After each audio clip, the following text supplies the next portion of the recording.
Medic 14, 5208, Northwest 83rd Terrace, cardiac obvious, 83. Medic 14, 5208, Northwest 83rd Terrace, cardiac obvious, 83. Hello everyone, welcome back to my channel. My name is Jessica if you're new here. If you don't know, I'm a stay-at-home mom to 2 young kids. I do this on the side. I do commentary and true crime and trending topics, but more so just things I find interesting. This case, at first, I just kind of heard about from my husband, and I was still working on a Savannah Soto Matthew Guerra case, but then as I kind of dove more into it, I was like, the mystery got me, just like it does with everybody else. But what's weird, as we all know, is it's not normal for 3 people to just drop dead and then there be so many unanswered questions and law enforcement not talking much besides saying it's 100% not a death investigation. That's what really got me. And I did my digging and I want to do this right. I am not an expert. Like I said, I'm a mom who just loves research. I honestly should have been a lawyer, and I thought about becoming a lawyer, but I'm in my 30s now. I feel like I'm too late to do that. That's not what this intro is for.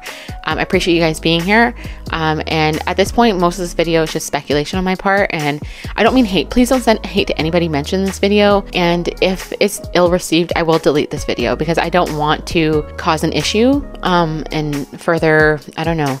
I'm not going to demonize the victims in any way. I will not do that, but they deserve justice, and hopefully their friends don't get offended by my video. I mean, I'm sure it's going to happen regardless. It will happen, but yeah, if you want to see what I found, then stick around. Okay, so if you don't know, this story is about 3 Kansas City men who were missing after going to a game at someone's house who was their friend. Kansas City, Missouri, an unusual death investigation is currently underway after Kansas City Chiefs fans were found dead in a backyard following that big game Sunday night. CB Cotton takes a look at why the case is drawing national attention and raising a lot of questions.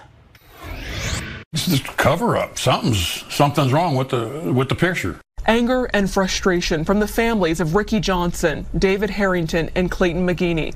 Earlier this month, all 3 men were hanging out at their friend Jordan Willis's home for football Sunday. 2 days later, all 3 were found dead in Willis's backyard, with Willis claiming he never noticed something was wrong. And after being missing for 2 days, one of the men's fiancés broke into the house after they had tried pounding on the door for a while. A couple of people pounded on the door, and then she broke into the basement and then found a body outside and called 911, and then they discovered 2 more bodies, and the home renter, Jordan Willis, is apparently not a suspect at this time, but I personally feel like they're not doing that because they don't want him to run, that he's cooperating apparently so far, so you don't want him to run, So that was the gist of the story. And then I did some digging when it look at the specifics of the language of things mentioned, and just kind of wanted to get my own answers on what I think, everything that went down. So the victims in order of age are Clayton McGeeney, who's 36 years old, and it was his fiance, April Mahoney, who broke into the house. Sorry if I'm pronouncing anything wrong. The second victim, David Harrington, who's 37 years old. He was found on the chair. Apparently looked like he was sleeping, is what I've heard. And then the final victim, Ricky Johnson, 38 years old. And I believe his family is pretty outspoken, which is really amazing that they are willing to get out there and speak, because we know families tend to be scared because they don't want people finding stuff out about their families, but obviously justice for their son matters more in this case. And so the first thing I kind of want to start at is, as you saw in the intro, I found some dispatch audio, not that much, but part of it is I don't know, conspiracy in my mind, or not like a conspiracy of things that's false, because I believe conspiracies can be true, but it's just something is amiss here. So, okay, I was looking at the dispatch audio, as I do with any case that I'm interested in. I've done it for 2 cases. The Jody Hildebrandt and Ruby Franke case, that one, there's a lot out there. Nothing was deleted. And then with the Savannah Soto case, there was nothing there. They didn't communicate over the dispatch, and they also didn't have the police as one mainstream. So if you're curious, I like to look at Broadcastify.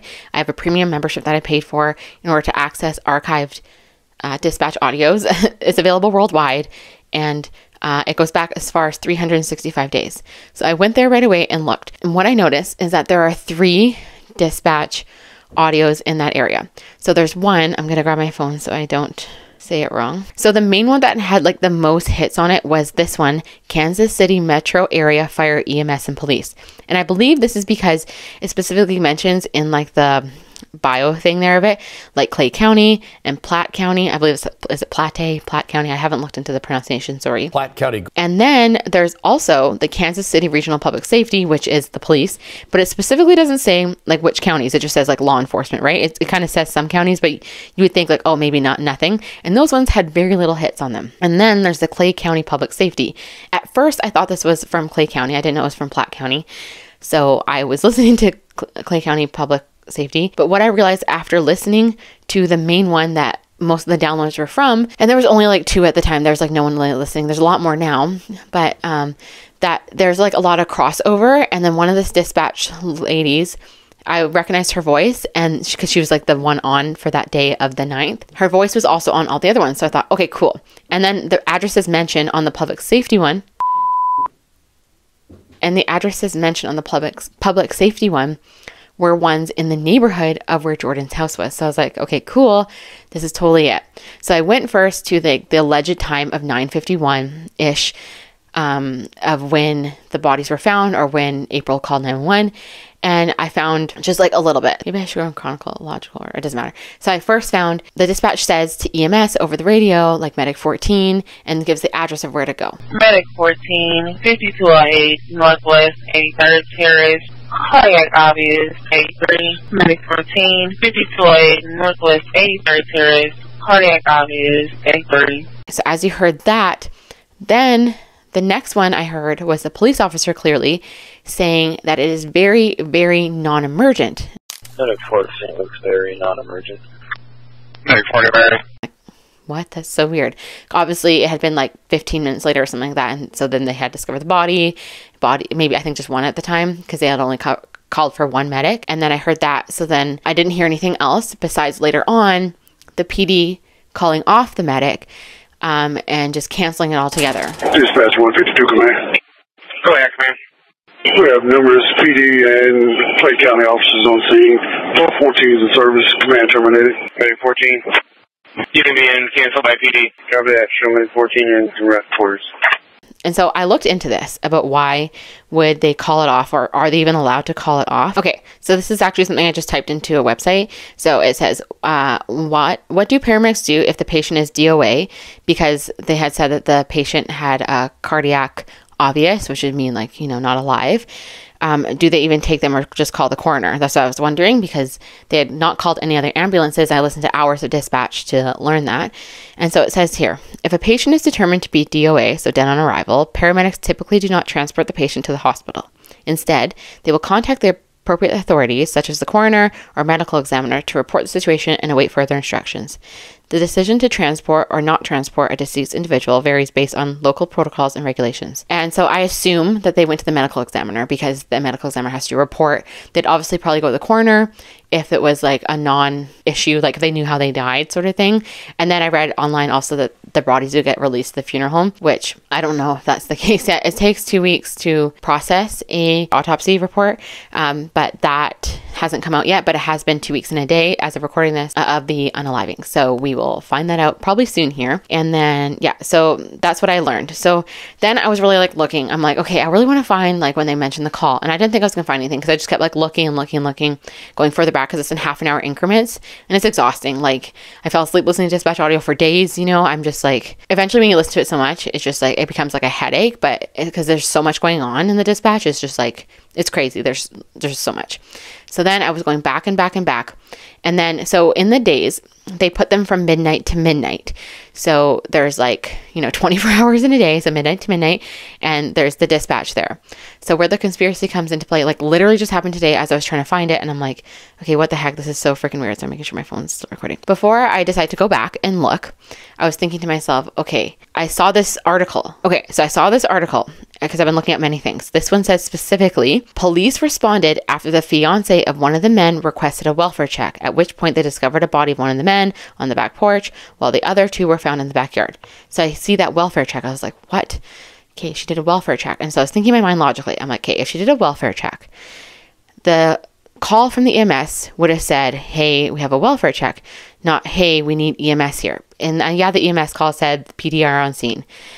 But it still just didn't line up to me. Maybe I'm wrong. Okay, I can be very wrong. I'm only speculating, like I said. So I could be very wrong here. But in my brain, I was thinking, okay, this just doesn't make sense. In my brain, I was thinking, this just doesn't make sense. Like, yes, it could be very well that like she did the welfare check, they came immediately and blah, blah, blah. But it doesn't make sense because also it says she did a welfare check. Well, then we also heard that she broke into the house. You're not going to do a welfare check and then break in. You're going to wait for the police to come. There's no need for her to break in. This is just my train of my thought pattern. Okay. Like I said, it's just speculation on my part, but you're not just going to like hop into their basement and break in, have everyone pounding on the door. So what I was thinking when I couldn't find anything, when I was going back and back and back, because I started at the end and like went back, I was thinking to myself, I'm like, okay, there had to have been a welfare check on the call. And then I was thinking, okay, if she broke in as me, if I was thinking about it, if my husband were out with friends and I didn't come home, I would have requested a welfare check. And then if the police were taking too long, I would take matters into my own hands and go break into someone's house if need be, right? That's what I'm thinking happened. That's what my train of thought was thinking. I'm like, hey, that totally is it. She got so sick of waiting, that she was like, F it, I'm going to deal with it myself. Now, I do not know when the call was placed. I couldn't find it, okay? This is part of the conspiracy. And I've requested documents from the local PD, and I probably won't get them, honestly, because of this conspiracy. And also because the time I requested the call is not the time that it actually happened in my mind, just from like thinking, okay, so I was going back. I was listening to everything in half-an-hour chunks, and I found there's a shit ton of wellness checks happening. Like they name the specific caller name and the victim, because sometimes most times they're alive, if not all of them are alive. And this welfare check would have been people who weren't alive, but they mention the caller's name and the victim's name. Okay. Or like the person they're concerned about's name, all of them. There's so many, okay. So many calls, so many of welfare checks. And then they are pretty quick to check up on them. Now I'm sure some of them, they weren't quick to check on him. So I was thinking either one or two things. They took forever and then she went, or they did the welfare check and just said like, oh, went to Jordan's house saying, hey, are so-and-so here? And he's like, no, they're not here. Even though the vehicles were, they're not allegedly not parked in the driveway, just on the street. So then maybe they were thinking, or he was like, oh yeah, blah, blah, blah. And then he used all that time to clean up. This is allegedly, he may not be involved in the crime.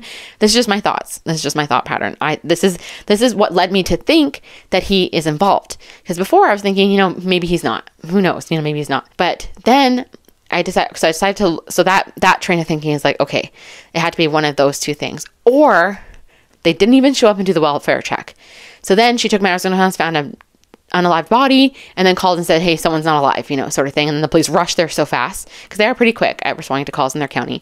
And then from her call, the EMS said something. Because if the EMS had come per the police, it would have been the thing that happened 10 minutes later where they said it's very, very non-emergent. So then I went back to try to find this, okay? Because there's a ton of calls. I spent so long listening. So long. I sound passionate. And that's just because I love research and I'm like trying to find the truth, So I went back and back and back. And then the freaking thing ends. It ends at like 11:34 a.m. And there's no recordings before that. And then you go the day before, the last recording is like 5:04 or something like that. There is like an 18-hour gap of no dispatch recording. And then if you go the day before, you see that there's a whole day of recordings. And then the day after, the 10th, so on the 7th and on the 10th, there's a whole day of recording. Just not the time I was looking for, which to me proves my point that there was something amiss here with the police. That's what I'm thinking. Okay, I could be wrong, but isn't that freaking weird? And then I was like, okay, that was from the public safety one. And then I didn't see anything on the EMS one. And so then I went to Clay County because Clay County has some police in it. The EMS one didn't have any. So I went to the Clay County one and then it's freaking deleted. There's like a little chunk of time where it's deleted. And there's one recording that's only 11 minutes long. I've never seen that. I've checked dispatch so many times in my life. They're always in half-an-hour chunks. And if it's not half-an-hour chunks, it's just like gone, Even then, I never see any just gone. So there's an 11-minute recording and then there's like a 2-hour time frame of just deleted. What the... So I believe that this is just allegedly my thoughts again. I have to say allegedly, to protect myself. I think the call was made somewhere between 5 and like 7 p.m. on the 8th. On the 8th, right? I think on the 8th. I think on the 8th is what I'm referring to. So hopefully it's the 8th. I'll put it on the screen when I'm editing. If my brain's all jumbled, like it's always jumbled, deal with it. If you don't like it, then just don't be on my channel. But yeah, so I think That is the time frame when it happened, and they deleted it to cover their butts. Okay, people will say it's an active investigation. That's what they're, no. This dispatch audio is from someone who just like uploaded it to the site, and there's just so much. I don't even know how it works. It just says like on their website, like specific people upload it, blah, blah, blah. But it's always like live, and then it's like saved immediately. So I don't get how that works. Someone could be like using their transmission or whatever. I don't know how it works. I don't know that stuff. But it's weird that that's gone. I would think the police filed something to get it deleted. And I know it's an active investigation, but apparently it's not a criminal investigation, or they're trying to cover their butts. Like, what do you guys think? Do you think, for me, this is crazy information. Like, I'm just like, what? Like, this is crazy to me. Something got deleted. Why did it get deleted? The Ruby Frank one didn't get deleted. Talking about the safe and panic room. Like, why is this deleted? Doesn't make sense. Nothing is adding up. It's a massive mystery, this whole thing. My brain's like, like this information. I can't. That's all I can say about this part of the video in regards to the dispatch audio. Let me know what you guys think. I can't find anything else. Hopefully someone else maybe can do more digging. I don't know, but it's a lot of work. But yeah, so let's move on to the next portion, which is the part that some people may not like. I reached out to a friend who's a friend of all of the victims, okay? But I reached out to her on Monday. On Monday, I mentioned the name Adam Lee to her, which is now, we all know, is the alleged fifth person at the party. So this is a message. I'm just going to read it to you guys. Just guys, I'm blocking out the relevant information. You guys don't need to know who she is. Okay, I said, hello, so-and-so. I first want to say I'm so sorry for your immense loss. I can't imagine what you're going through, especially with all the unknowns and injustices. I'm a very small YouTube channel, 10K, who does commentary and true crime. I'm working on a video right now with the case and really trying to get some answers for Ricky, Clayton, David, and all of their loved ones. I really do pride myself in digging deep for the truth. I know there was a mention of a potential fifth person at Jordan Willis's house, and I'm wondering if you believe that it could possibly be Alex Lee. I haven't shared this with anyone yet, as I just found this connection tonight. By my research, I can see he is the one other guy that all three victims would hang out with to watch games, etc. His Facebook is pretty locked down, blah, blah, blah. And then she wrote back to me this bombshell. By the way, I linked my YouTube channel just to say, like, this is the kind of work I do if you're interested. And I also said to her, like, feel free to not answer any of my questions. Like, you can just ignore my message altogether, because I don't want to be someone who's just like, hey, victim's family, blah, blah, blah. When I do care about truth. And if they don't want to talk to me, they don't have to talk to me, and I want them to see what I do, to see if she even likes me, And also I want her to see it. So if she did respond to me, like maybe like she'd watch a video and see what I do and then respond to me. I don't know. But she responded pretty quick. She said, hi, Jessica. Thank you for your condolences. The boys group was huge. There was close to 10 of them, 10, listen to that, 10 of them that got together religiously every Sunday to watch the game. I don't know who the fifth person was for certain that went to Jordan's after watching the game. I'd love to be kept in the loop for your findings though, for sure, and I'll definitely check out your channel. And then I said back to her, thank you so much for your message back, and thank you for sharing what you did with me. I really appreciate that. I will continue to do my best to look for some answers. My hope is continued coverage of this case will mean it'll put pressure on the local police department like it did for the Soto Guerra case. And I said, do you know if Jordan was a part of the group of 10, or was this a once-off hangout? It appears he's deleted his social media presence besides his line of work. Once again, feel free to not answer any question you aren't comfortable with. If I do get any details from the local PD, would you want me to send you the documents before posting them on YouTube? I have absolutely no problem doing that, assuming they release them to me, of course. And then she said back to me, I'm not sure if you watch every weekend with them. I'm really no help with details, LOL. And then she said, oh my gosh, I would love that. I hope you get some answers. And as of right now, I have no documents.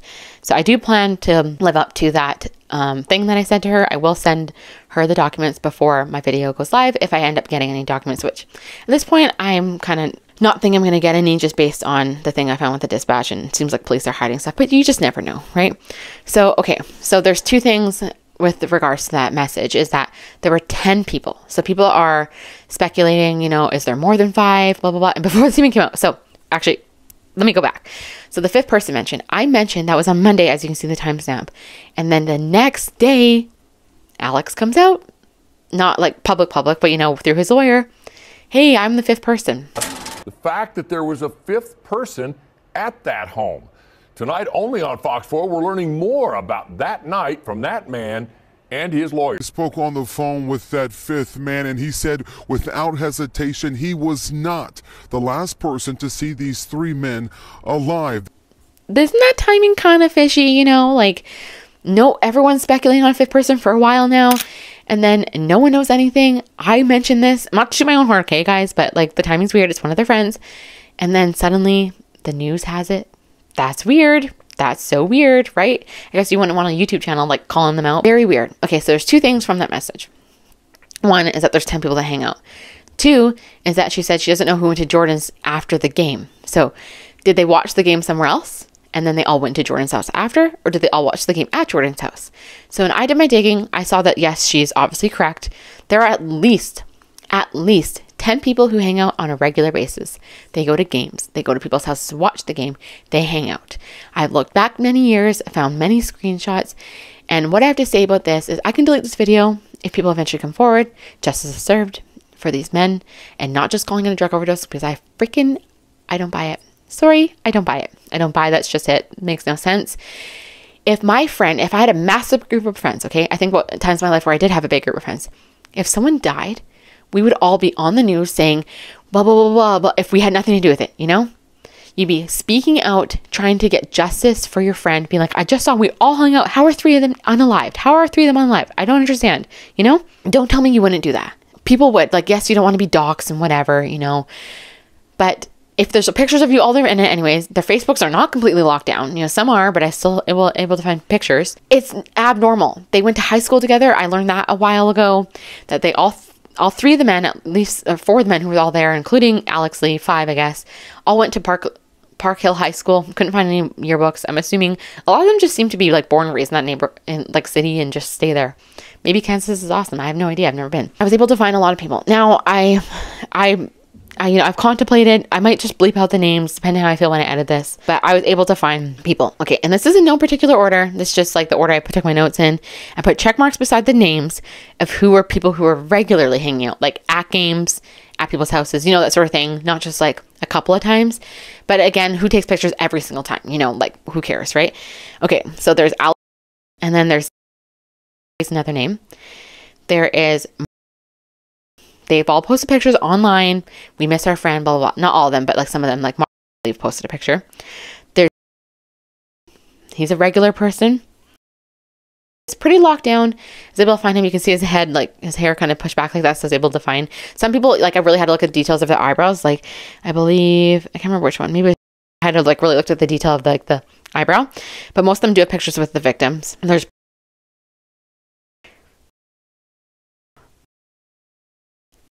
he apparently has no Facebook. They've hashtagged it no Facebook or something like that. And then he's like a regular person that's in pictures. And then there's also a regular person who's in pictures. So I mentioned this, and yes, I can delete it. Like I'm not doxing anybody. I don't think that they're involved in any way. Okay. I do not think they're involved, but I think that they're possible witnesses. Maybe they could give a better recollection of events of the night, what led up to it, what they were doing the rest of the night. You know, there had to have been. Okay. They were like, as this person told me, who's friends with them, they religiously hung out every Sunday. 10 plus of them. I say plus, she said 10, but I say plus because I can count in the photo that there's more than 10 people in a photo. So I believe that they all hung out on a regular basis. I don't know if Jordan was always a part of it, but there's more people here who know the story. Now, would I have done this with the Savannah Soto case? Yeah, I did in a way. I called out Joni Wazel, the sister-in-law, who said she opened the door, didn't open the door, whatever, you know, like the truth matters here. What matters is these people lost their lives. And I don't believe they're just these massive users. They had jobs. They seem to live normal lives. And, you know, everyone has a criminal history. So I'm not going to dox anybody on that or talk about that. But I believe this is really important to talk about. These people need to come out and speak. Okay. They need to say like, hey, we have nothing to do with this. And this is bound to happen. Okay. Other people are going to find this information before I do. And I want to post it because I want to post it. I found it, you know, whatever. And, if this is ill-received, then it is ill-received and I'll delete it, you know, whatever.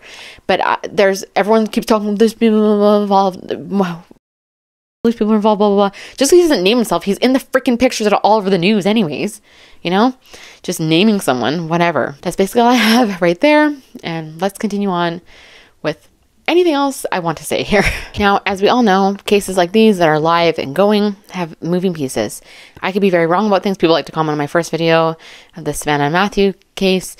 Oh, you were so wrong, blah, blah, blah. It's like, it's all speculation. A lot of people are speculating, doing tons of lives, speculating galore. You know, it is what it is. This is the nature of the internet. My hope here is to get justice for these 3 individuals. Look at them. They look amazingly happy, well-loved, the life of the parties, bettering their lives. Clayton had posted in November about being tobacco free, and Ricky and David were like, you know, that's some gangster shit or whatever the words they said. Like, they were a tight-knit little group of friends, you know, not just the big group who would party together, but the three of them were really close. Actually, I should say four of them, because Alex Lee was in that group. Like, he was always in those pictures with them. They seemed to be really close. What we have to remember here is that these are three men, 36, 37, 38, who lost their lives, spouses, loved ones who lost their partners, children who lost their dad, a child who lost their dad, you know? It's a very sad thing. So I've said many times, I don't care about adult feelings. I care about when children are involved, you know, but also I do care about adult feelings in the way, like, I don't care about in the way that, like, I'm saying, like, these are the friends, they should speak out and say something. I care more about, like, the justice for the adults that are affected and our family members and affected, like, all the time by these people who lost their lives. And it's really sad. And I would really hope that if I mysteriously got unalived, that there was 1,000 videos of me on the internet of people speculating about everybody in my life to figure out the truth. You know, I'd really hope that. So, I mean, I wish the best for these families, and I will continue to cover what I can. You know, if anything new comes up, I can't go live. Like I've said many times before, I can't go live like all these other channels can do. I like watching some of them. It takes a long time to research, and so I really enjoy it. I wonder what I could do if I had access to like crazy software or whatever, you know, it'd be very interesting. But yeah, let me know. I'm sure many people are not going to like my coverage, but if you did like it, let me know below. If you didn't, you didn't. And I don't know if the video went up before this one or after this one, but probably after this one, talking about the 10,000 subscriber giveaway. I felt it was really distasteful to put it in this video, so I'm not going to give any details in regards to that other than saying it's either before or after this video. You would have known if you're a subscriber. So anyways, I really appreciate those who've been here, who's made it possible for me to do YouTube. Thank you so much. I hope you're having a fantastic day. Bye, guys.